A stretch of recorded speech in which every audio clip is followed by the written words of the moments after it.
Praise the Lord. ఈరోజు Bible ధ్యానం, ప్రకృతికి అతీతమైన మెదడు.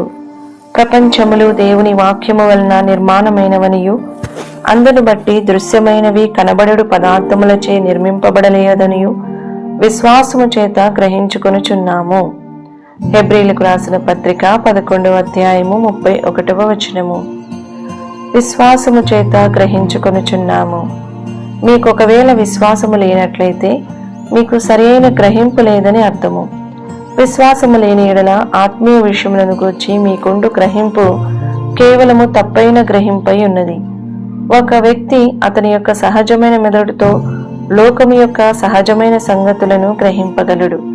అయితే పరలోక సంబంధమైన వాటిని గ్రహించుటకు ఆత్మ ద్వారా పురికొల్పబడు విశ్వాసమునకు ప్రకృతికి అతీతమైన మెదడు ఆవశ్యకము. మానవ మెదడు ఒక ఫలానా పరిమితికి చెందినది కాబట్టి మానవ గ్రహింపునకు కూడా పరిమితి కలదు. అయితే విశ్వాసము మన హృదయంలోనికి వచ్చినప్పుడు మన యొక్క తెలివి లేక గ్రహణ శక్తి సముద్రము వలె పరిమితి లేనిదిగా మారుచున్నది.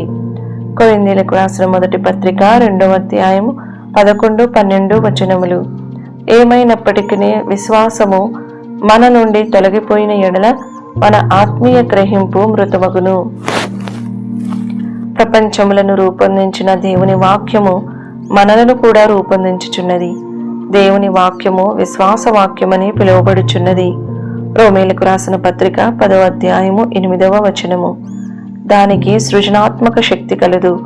రూపకల్పన అను పదమునకు గ్రీకు భాషలో సంపూర్ణముగా అమర్చబడినట్లు చేయుట అని అర్థము.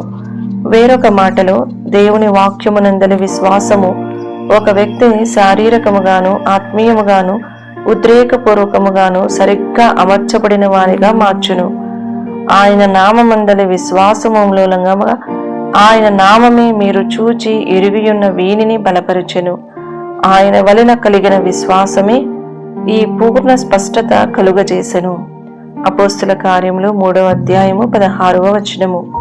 ఒక మనుషుడు తనకు అవసరమైన ఆరోగ్యము, సౌఖ్యము, ధనము మొదలగు భూ సంబంధమైన అవసరతల కొరకు దేవుని మీద నమ్మిక ఉంచలేకపోతే అతడు తన ఆత్మీయ అవసరతలను దేవుడు తీర్చునని ఏ విధముగా విశ్వసించగలడు? ఈ వీడియో యొక్క పూర్తి స్క్రిప్ట్ కావాలంటే దయచేసి డిస్క్రిప్షన్లో చూడండి. ఈ వీడియో ఆంగ్లము మరియు హిందీ భాషలలో కావాలంటే ఛానల్ను సబ్స్క్రైబ్ చేయండి మరియు వీడియోలను క్రమంగా అనుసరించండి. Praise the lord.